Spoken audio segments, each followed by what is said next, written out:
Hi everybody, I'm Josh Constine here at TechCrunch Disrupt SF, and I'm here with Peter Thiel of Founders Fund and Mithril Capital. Now you've talked a lot about how you need to choose companies that might seem crazy at first to the average person, otherwise it would be an idea that somebody had already taken.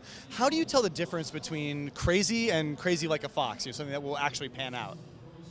Well, you try to just always evaluate the substance afresh. So, does the technology work?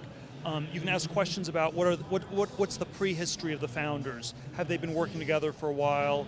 Are they going to give up at the first sign of trouble? So I think you want to always focus on the substance. There are no shortcuts. So you try to avoid coming in with biases about what can and can't work ahead of time. Yeah, there's always a temptation to come up with all sorts of sort of one-sentence rules, and we're as guilty of that as anybody. But I think what's gone best is you find something interesting about it, and then you try not to get to a yes or no decision right away. You try to really understand the substance, keep an open mind, and understand that. So substance over process every time.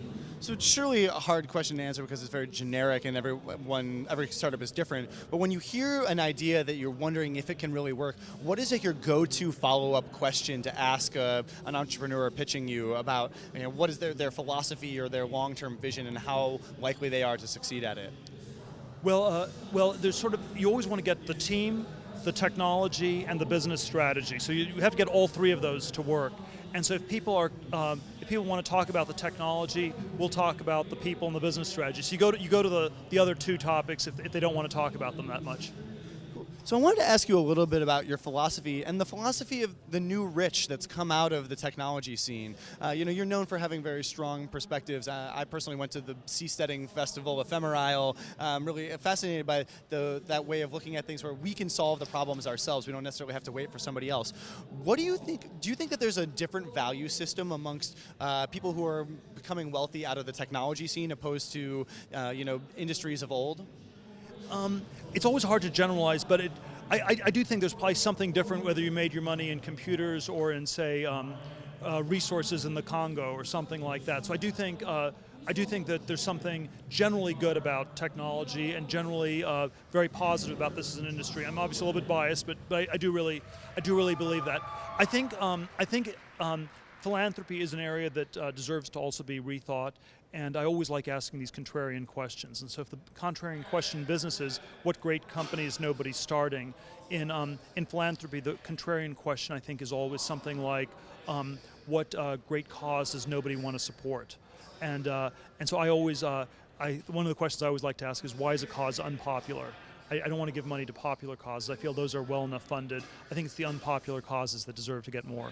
Yeah, to me, it seems like when people come up so quickly in the technology world because of the way that equity structures work and how quickly you can get to market and make something really big with the modern distribution channels, that if somebody becomes rich in 5 years, it feels like maybe that money doesn't really belong all in my bank account. Like it kind of belongs to the world. It was kind of random that it ended up with me, opposed to somebody who maybe came up through a more hierarchical world, worked every day for 20 years, and when they get to the end of it, they say, "This money really is mine." Like, do you see any of that perspective that people feel like they don't really have a right to the money that they've earned in technology and that it's better for them to give it away? Or what is the philosophy of people who are taking the giving pledge or making those really big donations?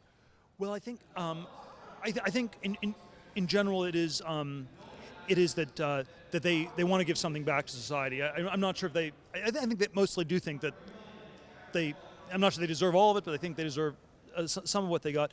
I think the reality is that what's unusual about the tech industry in Silicon Valley is that the inventors are capturing anything at all. The history of innovation has been one where most of the people who invent things get nothing at all. And so the Wright brothers came up with the first airplane but didn't get rich. Or even the original Edison versus Tesla. You could say Tesla was the greater inventor and that was the better way to go, but somehow Edison edged out Tesla. And so most of innovation has actually not gone to the people who came up with things. You have to make money. You have to do two things. Number one, you have to create something of value for the world, and number two, you have to capture some fraction of the value you create. And often people have completely failed at doing the second. So I think Silicon Valley is very unusual in that there's this large class of innovative people that are actually able to capture some fraction of the value they're creating. That's great. So now that we have founders who are making a fortune by making something everyone in the world wants, hopefully they can make some difference for the better in the world as well. Yes, and I always would say that you want to make a difference for the better in a way that's not just looking for status, not just in a respectable way, but people should try to be courageous in their philanthropy, just as they're courageous when they started a company. Be brave and donate. Thank you very much for your perspective, Peter. Thank you. Thanks a lot, everyone.